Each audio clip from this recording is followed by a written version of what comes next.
اعوذ باللہ من الشیطان الرجیم بسم اللہ الرحمن الرحیم وبہ نستعین رب اشرح لی صدری ویسر لی امری واحلل عقدۃ من لسانی یفقہوا قولی۔ محترم ناظرین، آپ کی خدمت میں حاضر ہیں ماہ مبارک رمضان کی ان شبوں میں۔ سلسلہ جو ہے وہ جاری ہے گفتگو کا۔ موضوع جو ہے وہ قرآن کریم کی تفسیر کے حوالے سے کچھ مطالب آپ کی خدمت میں عرض کر رہے ہیں۔ آج جس سورہ مبارکہ کا انتخاب کیا ہے وہ ہے سورہ والضحیٰ۔ بہت ہی خوبصورت، بہت ہی عظیم مطالب پر مشتمل ہے یہ سورہ مبارکہ، اور اس میں اگر دیکھا جائے تو مورد توجہ جو ہے وہ گفتگو نبی مکرم اسلام صلوات اللہ سلام اللہ علیہ کی ذات گرامی ہے۔ پروردگار نے آپ سے خصوصی کلام فرمایا ہے، اللہ کی خصوصی عنایات اور پروردگار کی خصوصی نعمات کا ذکر ہے اس مختصر سے سورہ مبارکہ میں۔ اس مختصر سورہ مبارکہ میں ایک نکتہ تو اس حوالے سے یہ ہے کہ جو ہے وہ 13 بار اس مختصر سے سورہ میں اللہ تعالیٰ نے اپنے پیغمبر کو مورد خطاب قرار دیا ہے۔ بہت ہی خوبصورت اور قابل توجہ ہے یہ بات۔ بہرحال سورہ مبارکہ کی آیات میں جو مطالب موجود ہے، والضحیٰ واللیل اذا سجا، قسم کھائی ہے پروردگار نے، اور یہ انہی صورتوں میں سے ہے جن کی ابتدا میں خداوند قدوس نے قسم کھائی ہے۔ روشنی کی قسم، دن کے اوائل کی قسم۔ در حقیقت ضحیٰ کہتے ہیں کہ دن کا جب ابتدا، دن کی جب ابتدا ہوتی ہے تو یہ اس وقت کو کہتے ہیں۔ بڑا ہی خوبصورت وقت ہوتا ہے، چاشت کا وقت جس کو عموماً کہا جاتا ہے، اور اس یعنی وقت کی پروردگار نے قسم کھائی ہے۔ بہرحال یہ بات اپنی جگہ پر ہے کہ بہت ہی خوبصورت وقت کی اور بہت ہی عظیم وقت کی، خدا کے عظیم خدا بند عالم جو عظمتوں کا خالق ہے، وہ جو عظمتوں کا سورس ہے، اس کا قسم کھانا بہرحال بہت بامعنی ہے۔ واللیل اذا سجا، اور رات کی قسم کھائی ہے، تو جو کہ جب وہ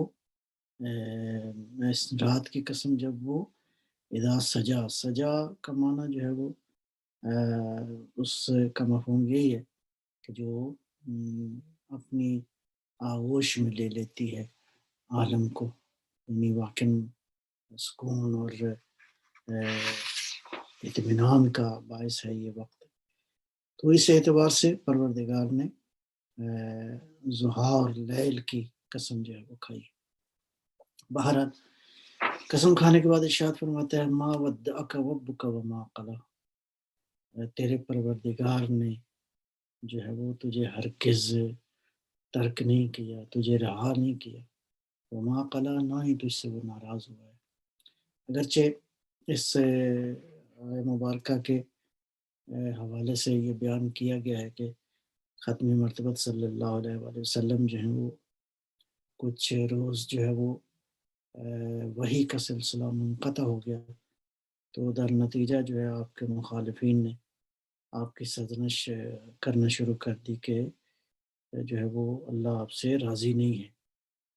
تو اس میں جو ہے اللہ اگر راضی ہوتا تو یہ وحی کا سلسلہ منقطع نہ ہوتا۔ تو پروردگار نے واقعاً اپنے نبی کو تسلی دی ہے، بے الفاظ دیگر جو ہے وہ ایسا کوئی بھی لمحہ نہیں ہے کہ تیرے پروردگار نے تجھے چھوڑ دیا ہو، یعنی گویا اللہ کی عنایات ختم مرتبت صلی اللہ علیہ وسلم پر مسلسل ہیں بغیر کسی وقفے کے۔ تو اس اعتبار سے لہٰذا یہ ایک پہلو ہے البتہ قرآن کریم کی اس آیہ مبارکہ میں، ظاہر ہے کہ یہ قرآن رہنا ہے، جب تک رہنا ہے یہ قرآن موجود ہے تو اللہ کی یہ عنایات پیغمبر کے لیے جاری و ساری ہیں۔ یعنی ایک کلی مطلب یہ لیا جا سکتا ہے کہ خداوند عالم جو ہے وہ نبی اکرم پر مسلسل اس کے لطف و عنایات جو ہیں وہ جاری ہیں۔ وَلَلْآخِرَةُ خَيْرٌ لَكَ مِنَ الْأُولَىٰ، اور فرمایا کہ آخرت جو ہے وہ تمہارے لیے اس دنیا سے بہتر ہے۔ ایک تو کلی بات تو یہ ہے کہ بہرحال عاقبت اور آخرت جو ہے وَلَلْآخِرَةُ خَيْرٌ لَكَ مِنَ الْأُولَىٰ، یعنی عاقبت جو ہے وہ پیغمبر کی، آخرت سے مراد ظاہر ہے کہ ایک تو وہ آخرت ہے جہاں پہ قیامت کے دن سب لوگ محشر ہوگا اور پروردگار جو ہے وہ اس حوالے سے جو بھی انعامات دے گا اپنے مخصوص بندوں کو، تو اس اعتبار سے آخرت ہی در حقیقت بہتر ہے۔ اور آخرت ظاہر ہے جس کے لیے کوئی ٹائم پیریڈ نہیں ہے، یہ دنیا تو اس کے لیے ظاہر ہے کہ ایک خاص ٹائم پیریڈ بھی ہے۔ دوسرا اس میں جو ایک خوبصورت اشارہ ممکن ہے، بعض علماء نے اشارہ فرمایا، وہ کہتے ہیں کہ خود پیغمبر اکرم کے اعمال، ان کی زندگی، ان کی جو جد جہد تھی، ان کی جو کوشش اور کاوش تھی اپنی زندگی کے اندر، اس کاوش کے اعتبار سے یہ بات قابل توجہ ہے کہ پیغمبر کے اعمال کا، پیغمبر کی کوششوں کا نتیجہ جو ہے وہ بہترین ہے، وہ آخرت جو ہے وہ خدا کی نظر میں وہ بہترین ہے۔ اب اگر اس سلسلے کو دیکھا جائے تو نبی اکرم صلی اللہ علیہ وسلم دین مقدس اسلام کا پیغام لے کر آئے، اور اس کا ایک آخر ہونا ہے، وہ آخر جو ہے وہ حضرت مہدی صلوات اللہ وسلم اللہ علیہ کے ظہور کے ساتھ یہ، تو وہ جو ہوگا وہ دین، وہ زمانہ، وہ وقت جب مولا تشریف لائیں گے اور یہ زمین قرآن کے نور سے، اہل بیت کے نور سے، پیغمبر اکرم کی نورانیت سے یہ زمین منور ہوگی، اور اس زمین کو تو لہٰذا یہ بھی اشارہ ممکن ہے ہو وَلَلْآخِرَةُ خَيْرٌ لَكَ مِنَ الْأُولَىٰ، اس دنیا کے یہ جو مشکلات، پریشانیاں جو آپ نے برداشت کی ہیں اس مشن کے اندر اللہ کے پیغام کو پہنچانے، اس کا آخرت بڑی بہترین ہے، اس کا نتیجہ جو اللہ تعالیٰ عطا فرمائے گا وہ بہت ہی خوبصورت نتیجہ ہے، لہٰذا آخرت جو ہے وہ بہترین ہے۔ تو یہ بات اس طرف جو اشارہ ہے۔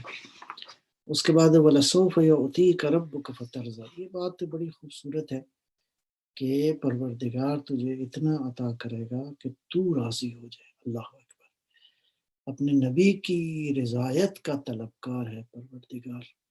اس کا مطلب ہے کہ نبی نے جس خلوص کے ساتھ، جس خدا کے عشق کے ساتھ، اللہ کی اطاعت میں جس انداز سے پیغمبر اکرم نے دین کا میسج پہنچایا، یہ اس کی جزا ہے، یہ اس کا ریوارڈ ہے کہ پروردگار فرما رہا ہے کہ ہم اتنا عطا کریں گے۔ تو یہ جو مسئلہ ہے اس کو ایک تو یہ ہے کہ ظاہر ہے کہ یہ ہر طرح سے پیغمبر اکرم نے، کہتے ہیں جب یہودیوں نے اعتراض کیا قبلہ کے حوالے سے تو اللہ نے پیغمبر کی رضایت کی خاطر مثلاً قبلہ بھی تبدیل فرما دیا۔ اور یہ جو اللہ تمہیں راضی کرے گا، جو مفسرین نے بات بیان فرمائی ہے وہ یہ ہے کہ قیامت کے دن پیغمبر اکرم کو جو شفاعت کبریٰ کا جو حاصل ہوگا مقام، تو یہ ہے وہ کہ پیغمبر اکرم کو عظیم الشان شفاعت، وَلَسَوْفَ يُعْطِيكَ رَبُّكَ فَتَرْضَىٰ، تو پروردگار اتنا عطا کرے گا کہ پیغمبر جو ہے وہ راضی ہو جائیں۔ اس کے بعد ارشاد فرمایا الم یجدک یتیما فآویٰ، کیا آپ جب یتیم تھے تو اللہ نے آپ کو پناہ نہیں دی؟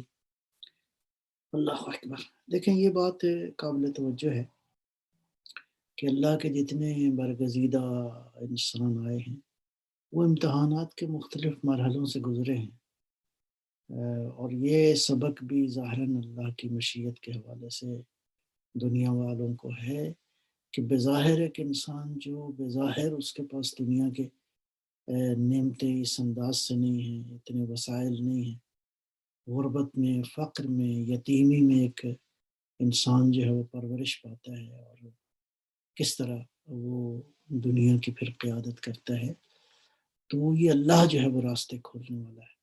لہٰذا پروردگار نے نبی اکرم کو اس آزمائش کے مرحلے سے بھی گزارا کہ پیغمبر جو ہے وہ یتیم تھے اور اللہ نے پناہ دی.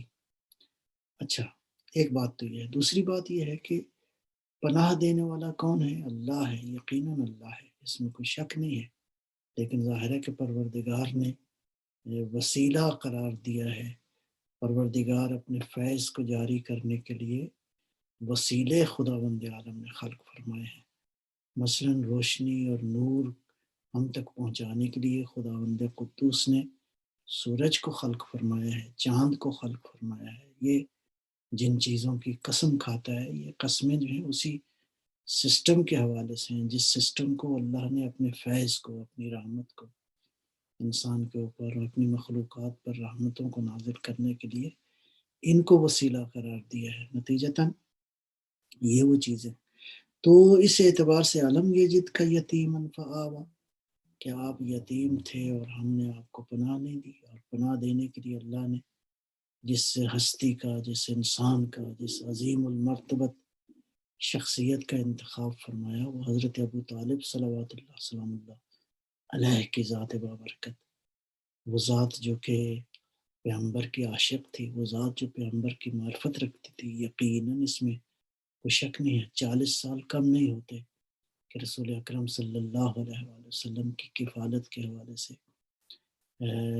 اس ہستی کو جو ہے وہ اس کی کفالت کے لیے ابو طالب کا اللہ نے انتخاب کیا. یہ اللہ کے انتخاب ہے کہ جناب ابو طالب کے گھر جو ہے وہ کائنات کی وہ ہستی جو وجہ تخلیق کائنات ہے، وہ جو اس کائنات میں اللہ کے فیوزات کا منبع اور سرچشمہ ہے، اس انسان کی یتیمی کے عالم میں کفالت کرنے والی شخصیت. لہٰذا اللہ نسبت دے رہا ہے اپنی طرف.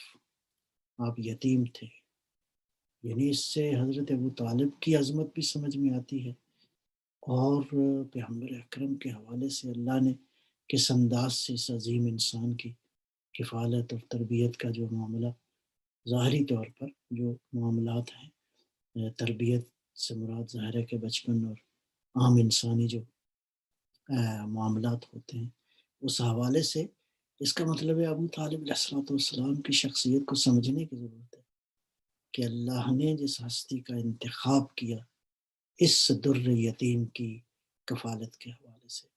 علم یجد کا یتیم فآوا. البتہ ایک نقطہ یہ بھی بعض مفسرین نے بیان کیا ہے کہ اس یتیم سے مراد ہی در یتیم ہے.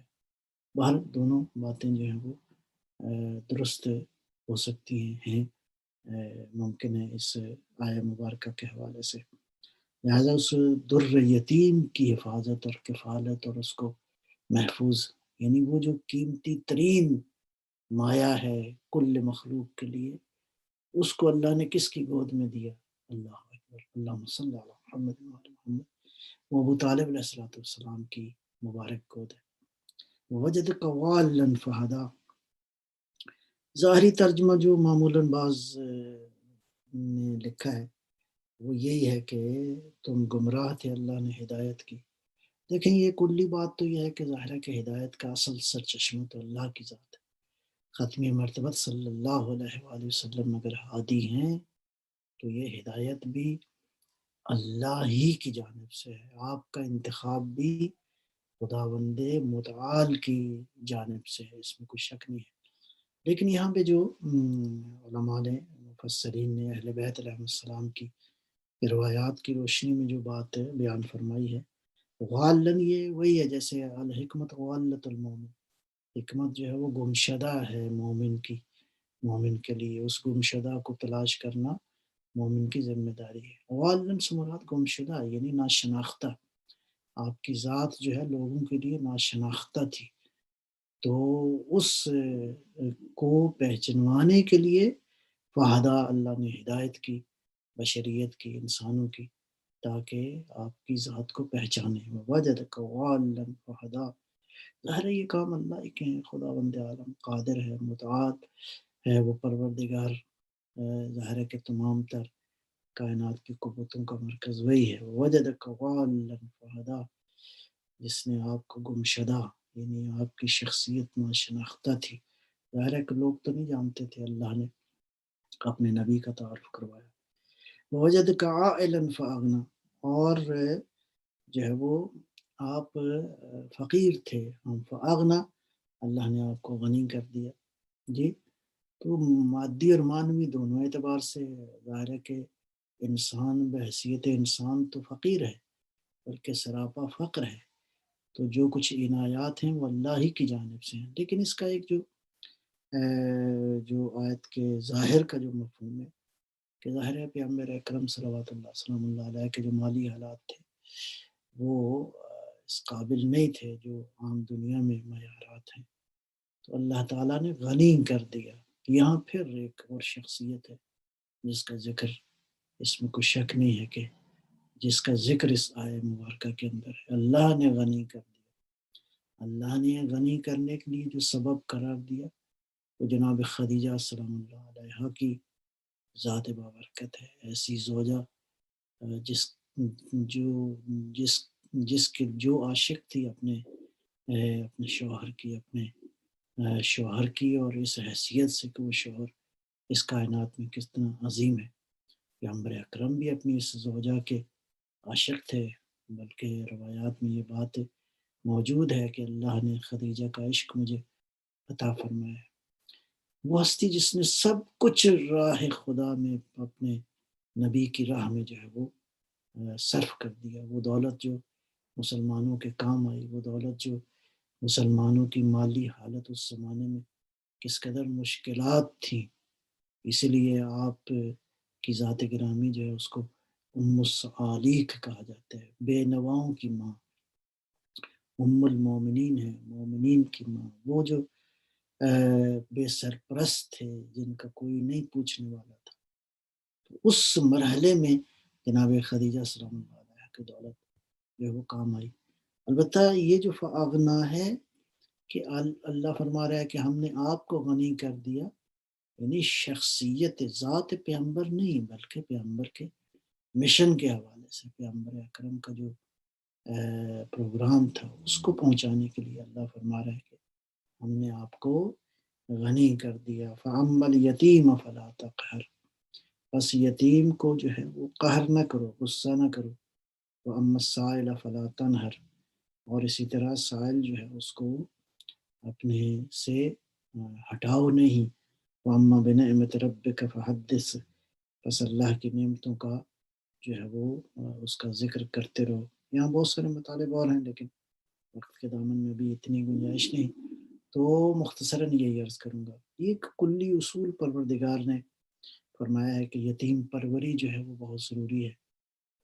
خود بھی یتیم تھے لیکن یتیم پروری بھی پیغمبر اکرم نے کی ہے، اس میں کوئی شک نہیں ہے۔ یتیم پروری جو ہے وہ بہت بڑا جو ہے حکم ہے خدا کا۔ اگر یتیموں کی صحیح سرپرستی میں کی جائے تو معاشرے میں بہت ساری مشکلات اور ناہمواریاں جو ہے وہ پیدا ہوتی ہیں، ہو سکتی ہیں۔ اسی طرح سائل کو جو ہے وہ سائل اگر آ جائے اور آپ تو اس کو، تو میرا مطلب ہے اپنے سے ہٹائیں نہیں، دور نہ کریں۔ آپ کو یہ نہیں کہا گیا کہ اس سائل کی ساری جو ہے وہ ضروریات آپ پوری کریں، بلکہ اس سائل اگر آ جائے تو کم از کم یہ ہے کہ جتنی آپ سے ہو سکتی ہے وہ اس کی مدد کریں۔ البتہ یہ اللہ ہے جو غنی کرنے والا ہے، یہ پروردگار کا کام ہے۔ وہ وجد کا عائلا فاغنا، تو یہ غنی کرنا جو ہے وہ اللہ کا کام ہے، لیکن سائل کو آپ غنی نہ کریں، آپ جو دے سکتے ہیں اس کو جو ہے وہ دیں۔ اما بنعمت ربک فحدث، اللہ نے جو پیغمبر اکرم پر نعمتیں نازل فرمائی ہیں وہ تو ظاہر ہے کہ خدا کا فضل ہے، خدا کا کرم ہے، اللہ نے جو عظمت عطا کی، جو خصوصیات عطا فرمائی، تو گویا اللہ کی نعمتوں کو یاد کرنا جو ہے وہ بھی ایک دینی، اخلاقی، عقلی، شرعی جو فریضہ ہے۔ لہٰذا یہ بھی ایک کلی قانون ہے، اگرچہ مورد خطاب یہاں پہ ختم مرتبت صلی اللہ علیہ وآلہ وسلم کی ذات بابرکت ہے۔ لہٰذا یہ سورہ مبارکہ اپنی ان مختصر آیات کے حوالے سے اگر دیکھا جائے تو اللہ کے لطف و عنایات کس قدر پیغمبر کے اکرم کے شامل حال ہیں، واقعاً جو ہے اس کا اندازہ ہم نہیں لگا سکتے۔ بہرحال انشاءاللہ آئندہ آپ کی خدمت میں پھر حاضر ہوں گے۔ السلام علیکم ورحمۃ اللہ وبرکاتہ۔